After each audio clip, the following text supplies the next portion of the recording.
हिंदी में यूपीएससी की तैयारी से संबंधित प्रोग्राम्स को देखने के लिए सब्सक्राइब करें स्टडी IQ IAS हिंदी। नमस्कार दोस्तों, मैं अमरिंदर पांडे, आप देख रहे हैं स्टडी IQ IAS हिंदी। आज हम लोग बात करेंगे ऑप्शनल सब्जेक्ट पे, वो भी विशेषकर PSIR के पाठ्यक्रम पे, सिलेबस पे। आपने थंबनेल में देखा कि लिखा है कि एक बार अगर आपने इस विषय के सिलेबस को देख लिया तो फिर आप इस विषय को छोड़ नहीं पाएंगे, चाहे आपका बैकग्राउंड, पृष्ठभूमि इस विषय से जुड़ा रहा हो अथवा नहीं जुड़ा रहा हो।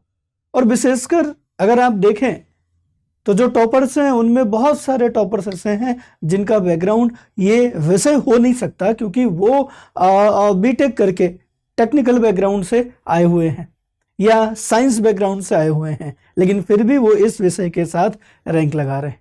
इसका मतलब ये है कि कई सारी भ्रांतियां पहले से इस विषय के संबंध में फैली हुई है और जो किसी न किसी रूप में आपके पास पहुंच जाती है, या तो किसी ऐसे शिक्षक के माध्यम से जिसका ऑप्शनल सब्जेक्ट कोई और है, उसे इस विषय के बारे में, इसके पाठ्यक्रम के बारे में पता है इसलिए वो ऐसा कर सकता है, या बहुत सारे ऐसे विद्यार्थी जो सीनियर हो सकते हैं आपके और उन्होंने कभी इस विषय को देखा हो लेकिन इस विषय को कभी समझने का प्रयास नहीं किया हो और फिर बताते हैं कि ये विषय अत्यधिक कठिन है। कोई कहता है इसका सिलेबस बड़ा है, कोई कहता है ये हिंदी माध्यम में तैयार नहीं होता है। ये सारी की सारी चीज़ें भ्रांतियां हैं, केवल और केवल अफवाह हैं, क्योंकि आप तार्किक होना बंद कर देते हैं। जैसे ही आप तार्किक होंगे और एक बार इसके पाठ्यक्रम को देखेंगे, इसके पाठ्यक्रम का उपयोग आप प्रारंभिक परीक्षा, मुख्य परीक्षा और साक्षात्कार में देखेंगे, स्वयं के व्यक्तित्व में देखेंगे, आप अपने आसपास के जो क्षेत्र है उसमें देखेंगे, आप अपने जीवन में देखेंगे और आप अपने कार्य क्षेत्र में देखेंगे, तो आपको पता लगेगा ये तो बहुत ही उपयोगी विषय है। और जब आप इसका संबंध जीएस के पेपर में दिए गए पाठ्यक्रम से देखेंगे, जब आप ऐसे राइटिंग में इसका उपयोग देखेंगे, तो आपको समझ में आएगा कि अब तक आप इन भ्रांतियों में क्यों पड़े रहे और इस विषय की तरफ आपने अभी तक रुख क्यों नहीं किया। तो आइए एक बार PSIR के सिलेबस को समझते हैं, और जैसे ही हम सिलेबस को समझेंगे हमें आइडिया लग जाएगा कि बिना इस विषय के अपना सामान्य रूप से जो है, बिना अतिरिक्त मेहनत के हम इस विषय से बढ़िया नंबर लाके अपना परिणाम सुनिश्चित कर सकते हैं। तो यहाँ आगे बढ़ते हैं, इसके पहले कुछ सूचनाएं हैं वो भी मैं आपको दे दूं। जैसे 2027 का प्रतिज्ञा प्लस फाउंडेशन बैच, जो कि P2I है, प्रीलिम्स टू इंटरव्यू, अगर आप चाहते हैं और अभी तक अपना कोई डिसीजन नहीं ले पाए हैं किसी बैच के साथ, तो स्टडी IQ आपको ऑफर करता है मात्र 10,999 रुपये में ये प्रतिज्ञा बैच। इसकी शुरुआत 9 दिसंबर से हो रही है। मैं एक बार आपको दिखा भी दूं, देखिए 9 दिसंबर से 9 दिसंबर 2025 से इसका बैच शाम को 6 बजे से शुरू हो रहा है। तो अभी आपके पास समय भी है कि आप इस बैच के साथ जुड़ के अपना जो एडमिशन है वो ले लें, और 2027 की तैयारी अभी भी आपके पास समय है कि आप कर सकते हैं। लेकिन अब अगर आप किसी बैच के साथ शुरुआत करते हैं तभी आपको जो है 27 की तैयारी आप समयगत तरीके से कर पाएंगे। इसके अलावा जैसे मैंने PSIR की बात की, तो PSIR का भी बैच आ रहा है, नया बैच। मैं बहुत पहले ये सूचना आपको दे भी रहा हूँ। दिसंबर बैच 15 दिसंबर से शुरू हो रहा है। ये दोपहर 1 बजे से किससे लेके 4 बजे के बीच में होता है। तो बैच की प्रारंभ तिथि आपको दिख रहा है 15 दिसंबर 2025। स्टडी IQ के ऐप पे जाएंगे या स्टडी IQ की वेबसाइट पे जाएंगे, AP लाइव कोड के इस्तेमाल के साथ आप इस प्राइस पे इस बैच को परचेज कर सकते हैं। आइए फिर से चलते हैं अपने इस पाठ्यक्रम की तरफ। अगर PSIR का पाठ्यक्रम देख लिया तो आप इस विषय को छोड़ नहीं पाएंगे। कैसे? तो देखिए, मैंने यहाँ पे UPSC का PSIR ऑप्शनल के सिलेबस को थोड़ा सा लिखने का प्रयास किया है कि जिससे हमें ये समझ में आ जाए कि फर्स्ट पेपर में क्या आता है, सेकंड पेपर में क्या आता है ना, और फर्स्ट पेपर का पार्ट A क्या है, पार्ट B क्या है, सेकंड पेपर का पार्ट A और पार्ट B क्या है। देखिए, सबसे पहले हम लोग राजनीतिक सिद्धांत देखते हैं। अब अगर राजनीतिक सिद्धांत में थोड़े से आप सोचने का प्रयास करें, इसमें क्या पढ़ना होता होगा, तो देखिए इसमें मैं थोड़ा सा आपको बताऊं कि इसमें पढ़ना क्या होता होगा, तो आपको थोड़ा आइडिया लगेगा कि अच्छा, ये तो अगर हम ऑप्शनल सब्जेक्ट न भी रखें तब पर भी हमें कहीं ना कहीं इनको तो पढ़ना ही पड़ेगा। जैसे मैं इसमें आपको राजनीतिक सिद्धांत में आपको लोकतंत्र पढ़ना है, नहीं, राजनीतिक सिद्धांत में आपको समानता पढ़नी है, राजनीतिक सिद्धांत में आपको स्वतंत्रता पढ़नी है, राजनीतिक सिद्धांत में आपको बंधुता पढ़नी है ना, सहिष्णुता पढ़नी है। देखिए सहिष्णुता पढ़नी है, इसमें आपको समाजवाद पढ़ना है, देखिए इसमें आपको न्याय पढ़ना है, इसमें आपको व्यक्तिवाद पढ़ना है, इसमें आपको गांधीवाद पढ़ना है, गांधीवाद पढ़ना है, इसमें आपको न्यासीता पढ़ना है, इसमें आपको मार्क्सवाद पढ़ना है ना। अब आप बताइए ये जो चीजें हमने लिखी हैं, क्या इस बात को बिना जाने आप यूपीएससी के प्रिपरेशन कर सकते हैं, या इस बात को बिना जाने आपको कोई प्रशासक बना सकता है, या इस बात को बिना जाने आप प्रशासक वाकई में हो सकते हैं?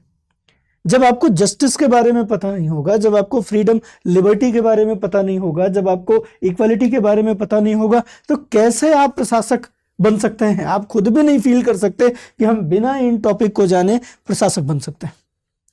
और जब आप एनसीईआरटी की पुस्तक, जब आप एनसीईआरटी 11 और 12 की किताब पढ़ते हैं, तो उसमें आपको पॉलिटी के एनसीईआरटी 11 और 12 जब आप पढ़ते हैं तो यही सारी चीजें उसमें आपको पढ़ने को मिलती। तो मान लीजिए कि आप पीएसआईआर नहीं तैयार करना चाहते हैं, तब पर भी आप एनसीईआरटी की पॉलिटी की 11वीं 12वीं की किताब तो पढ़ेंगे, और वो जो किताब है वो पूरा राजनीतिक सिद्धांतों से ही जुड़ी हुई बेसिक बातें वहां पे दी गई हैं। मतलब मैक्सिमम चीजें आप राजनीतिक सिद्धांत की ऑलरेडी एनसीईआरटी की 11वीं 12वीं के साथ पढ़ लेते हैं। ऐसे ही पश्चिमी राजनीतिक विचारक की बात करें और भारतीय राजनीतिक विचारक की बात करें, तो पश्चिमी राजनीतिक विचारक से ही बहुत सारे जो ऐसे आजकल आ रहे हैं, वो पश्चिमी राजनीतिक विचारों के विचार या सिद्धांतों को ही हम आपको निबंध में आपसे पूछ ले रहे हैं।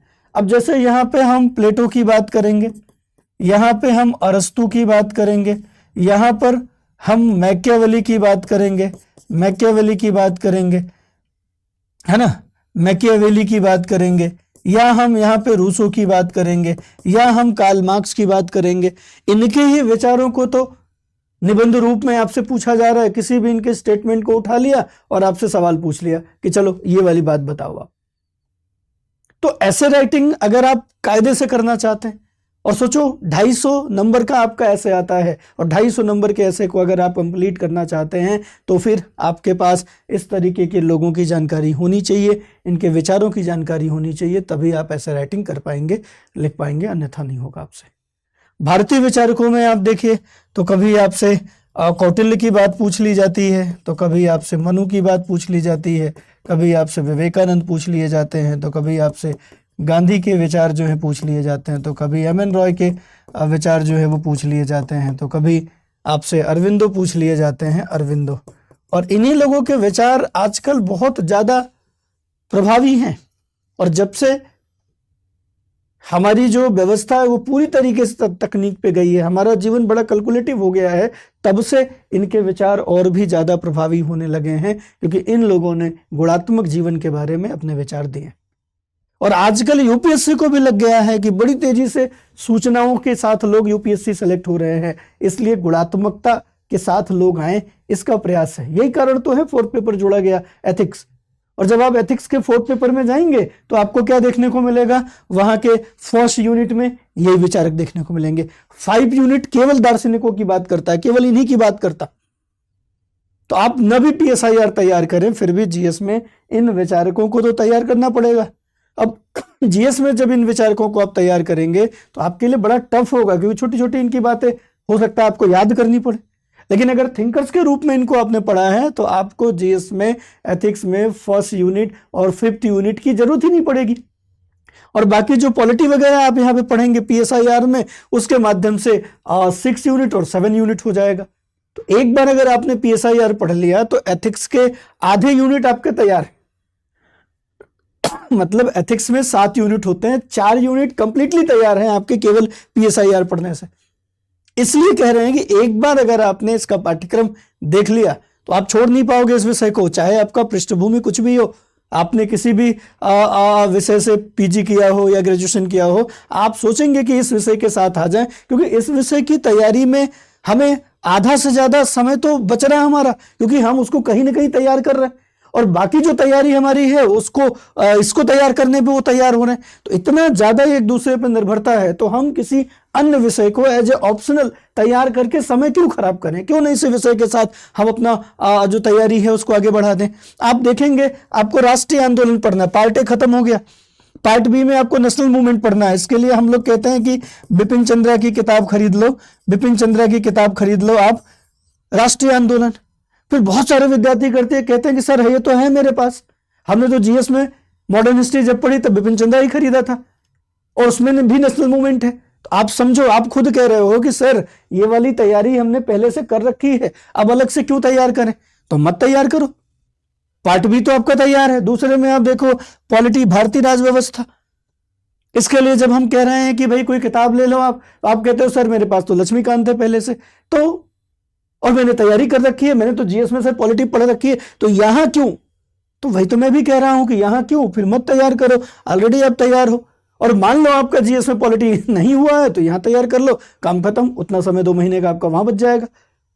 तो आप तो खुद ही कह रहे हो कि सर पार्ट बी तो हमारा तैयारी ही है, इसे तो मैं तैयारी नहीं करना है, हम चाहे ऑप्शनल लें चाहे ना लें। तो सोचो कि अगर आप चाहे पीएसआईआर ऑप्शनल लीजिए चाहे मत लीजिए, आपका पीएसआईआर ऑप्शनल का फर्स्ट पेपर का लगभग 70 से 80% चीजें आप तैयार ही करते हैं।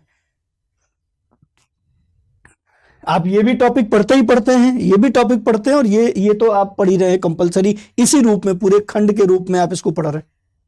आप कहते हो कि फिर तो सर फर्स्ट पेपर में कुछ ज्यादा तैयारी नहीं करना, फर्स्ट पेपर तो लगभग हमारा तैयार है। बिल्कुल ठीक बात हम कर रहे हैं, यही इसका सिलेबस। सेकंड पेपर में आते हैं, सेकंड पेपर को 2 भागों में बांटा गया है। एक को हम कह रहे हैं कंपैरेटिव पॉलिटिक्स, तुलनात्मक राजनीति, और दूसरे को हम कह रहे हैं अंतर्राष्ट्रीय संबंध। पहले वाले के साथ हमने अंतर्राष्ट्रीय संबंध सिद्धांत जोड़ दिया और दूसरे वाले पार्ट में अंतर्राष्ट्रीय संबंध समसामयिक।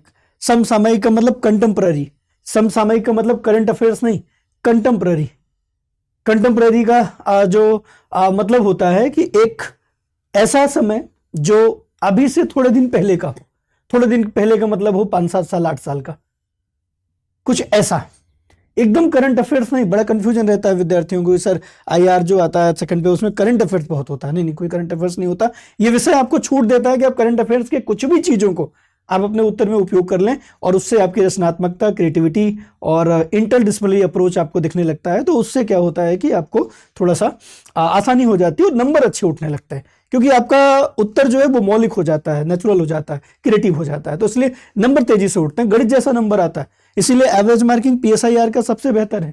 यही कारण है कि पिछले 5, 7, 8 वर्षों में आप देखेंगे तो पीएसआईआर से रैंकर्स की संख्या लगातार इंक्रीज हो रही है। 2024 जो पिछला रिजल्ट था उसमें first rank, second rank PSIR है ना। क्यों? क्योंकि यहां पर एवरेज मार्किंग बड़ी अच्छी मिलती है। क्यों? क्योंकि आप किसी भी चीज को यहां पर उपयोग कर लेते हैं, इस तरीके की छूट इस विषय में होती है। कंपैरेटिव पॉलिटिक्स की बात करें तो इसमें तुलनात्मक राजनीति है। जैसे इसके अंतर्गत हम लोग भारतीय संविधान की अमेरिकी संविधान से तुलना, इंग्लैंड के संविधान से तुलना, जर्मनी के संविधान से तुलना, चीन के संविधान से तुलना, दक्षिण अफ्रीका के संविधान से तुलना, अमेरिका के संविधान से तुलना, इंग्लैंड के संविधान से तुलना, ये कर लेते हैं। और जब आप पीटी देने जाते हैं प्रारंभिक परीक्षा, तो 2-3 सवाल इस तरीके से आ ही जाते हैं। तो यहां पर पढ़ लिया तो आपके प्राथमिक परीक्षा में भी काम आएगा।